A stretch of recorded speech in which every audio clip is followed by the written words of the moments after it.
Il y a eu un moment une tentative de rénover la tapisserie. Je parle de la tapisserie avec carton, hein, avec la tapisserie qu'on dit la tapisserie de peintre encore, qui a été, disons, la tentative de l'URSSAF, grosso modo. Hein, donc, de demander des cartons à des peintres et de numéroter ces cartons pour que le lissier soit les moins d'initiatives possibles. Absolument, absolument. Voilà. Mais en même temps, c'était considéré comme un renouveau de la tapisserie. Absolument, de la tapisserie française d'ailleurs, oui. Avec une association des peintres cartonniers, ce qui dit bien les choses. C'était le peintre qui peignait sur son carton, qui était l'artiste en quelque sorte. Mais un des paradoxes, c'est que l'URSSA va, contacté par un couple de Suisses passionnés de tapisserie, l'URSSA va contribuer à faire éclore à Lausanne les biennales de la tapisserie ancienne et moderne. Enfin, le centre de la tapisserie s'était appelé le CITAM, le Centre international de la tapisserie ancienne et moderne.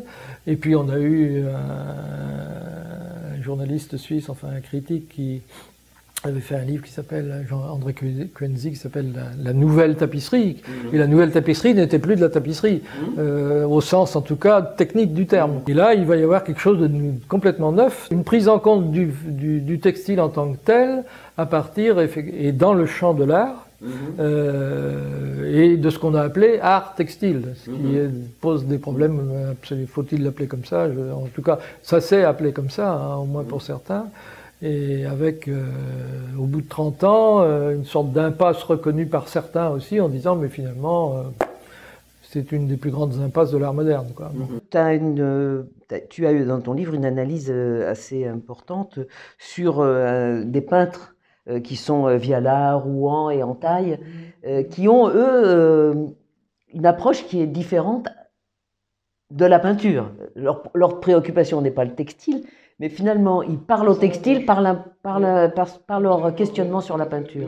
C'est vrai qu'on arrive dans les années 60, fin des années 60, à un mouvement comme Support Surface, donc Viala fait partie, et qui disent, bon, bah, les tableaux, il n'y a que les tableaux, le reste, on s'en fout. Enfin, les tableaux ne disent rien d'autre qu'eux-mêmes.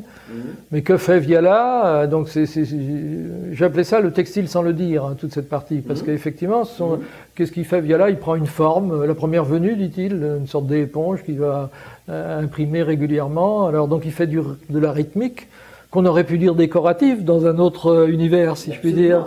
Hein, bah oui, mais voilà, mais oui, mais le statut du peintre, c'est ce que je disais tout de suite, c'est-à-dire qu'il est protégé entre guillemets par son statut d'artiste. Mais par contre, il va découvrir des choses. Il va dire, bah oui, à partir du moment où il y a rythmique et répétition du motif, il n'y a plus de problème de représentation. Ça, c'est pertinent. Hein, je me souviens, je cite ça, c'était lors d'un entretien à Beaubourg avec Yves Michaud, je crois, et donc voilà, et Viala va évidemment redécouvrir le tissu, puisqu'il va laisser la toile fixée sur un châssis au profit de bâches, de toiles décorées, parfois déjà imprimées, et puis tout ça. Bon, alors Entaille est peut-être, lui, une démarche plus rigoureuse et plus proche du textile encore, hein, puisqu'il s'approche de très très près il utilise de la gestuelle textile à travers ce qu'il a appelé le pliage comme méthode, donc où il plie sa toile, et puis ensuite il peint, et puis il a fait des nœuds, et puis il enlève tout ça, et donc évidemment ça crée de la structure répétitive aussi, mais avec une certaine imprécision, avec un certain désordre, si je puis dire, dans l'ordre sous-jacent. On est très très proche de ce que fait Lia Cook, par exemple, elle, dans le secteur du fiber art, où elle dit, effectivement, voilà, le réseau s'échappe toujours, je construis de l'ordre, mais il y a toujours du désordre. On est dans des mécaniques très proches, en fait, en termes de création. Mais d'un côté, on a